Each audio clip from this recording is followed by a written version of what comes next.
ซ้ำนารินคันนารินเสริมนอนนารินก็สิให้วินตาจับ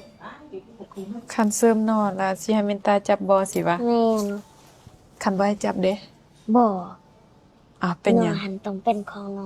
นอหันต้องเป็นของมินตาผู้เดียวต้องเป็นของมินตาผู้เดียวแม่น2อันบ่2อันเอา3อันบ่เอาบ่คัน3นาอันรินกาเฮ็ดนั่นน่ะต้องเป็นนอมินตาเท่านั้นเพิ่นว่า เด้นะ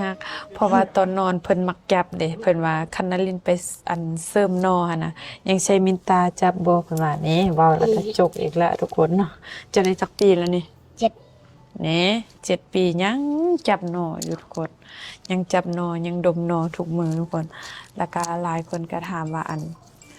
หลายคนก็ว่าไปเฮ็ดโลดคันงามว่าสิมาเฮ็ดนำทุกคนคือที่แรกบ่อยากได้บ่อยากเฮ็ดได้แล้วก็ศึกษามาหลายบ่อนแบบเบิ่งมาหลายบ่อนหลายอีหยังนะแต่ว่ามักอยู่นี่ทุกคนอันนี้คืออยู่ศูนย์การแพทย์วีนาเด้อทุกคนศูนย์การแพทย์วีนาที่นารินเกียมไปเสริมนอทุกคนแล้วก็มื้อนี้ก็มาเจาะเลือดเกียมกวดเลือดกวดหยังแบ แล้วก็เลยต้นนารินยังบ่ซื้อนอนนะแบนอันนี้คือบ่มีหยังเลยเด้นี่ทุกคนอันนี้ยังแม่นนวมเสื้อทุกคนเกียมเบิ่งเด้อทานารินเฮ็ดแล้วว่าจะงามส่ำใดเพราะว่าติดตามเอื้อยเพิ่นมาโดนเพิ่นเฮ็ดหลายเคสแล้วก็งามก็มักสินะทุกคนแล้วก็นารินหันอยากได้350ซีซีทุกคนแต่ว่าหมอว่าตัวน้อย340ซีซี300นารินอยากได้350ซีซีละหมอเพิ่นว่าตัวน้อยเพราะนารินหันน้ำหนักหัน52โลแล้วก็รวมสูงหันแมตร56เนาะหมอเพิ่นก็เลยว่าเอาประมาณ300ซะพอดีเป๊ะเพราะว่าฉะนั้นเฮาก็เชื่อใจหมอเพราะว่าหมอเฮ็ดออกมาแล้วมันต้องเป๊ะต้องปังทุกคนเนาะศูนย์การแพทย์วินาเด้อสำหรับใครที่ว่าอยากเฮ็ดสวยก่อนสงกรานต์เนาะบ่ว่าจะเป็นเสริมหน้อหรือทุกสิ่งทุกอย่างในการผ่าตัดเพราะว่าน้องอินน้องน้ำน้องลิมนะเพิ่นเฮ็ดดังมื้อนี้มาส่งกับเจ้าไสยานะในลินกำลังกวดเลือดทุกคนอย่าลืมเด้อใครอยากเฮ็ดสวยเฮ็ดงามอย่าลืมมาบ่อนนี้ทุกคนแล้วก็นี่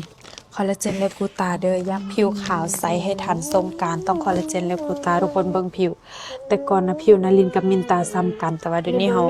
ฮารู้สึกว่าเฮากินแล้วมันออร่าขึ้นทุกคนคือเฮาบ่ได้แม่นคนผิวขาวเนาะจะให้มันขาวจั่วคือหยวกกล้วยเลยมันเป็นไปบ่ได้ทุกคนเฮากินแล้วมันออร่าขึ้นมาแบบนี้หั่นน่ะก็คือว่าดีแล้วทุกคนนี่คอลลาเจนและกูตาเด้อใครเห็นคลิปนี้ให้โปร1แถม1เนาะก็คือกินตอนเช้าตอนท้องว่างทุกมื้อเลยผสมกันกินเนาะช่วงนี้เบิ่งแม่ผิวสะอ่อนเนาะเพราะว่าเฮาเร่งกินเนาะปกติแต่ละเทื่อ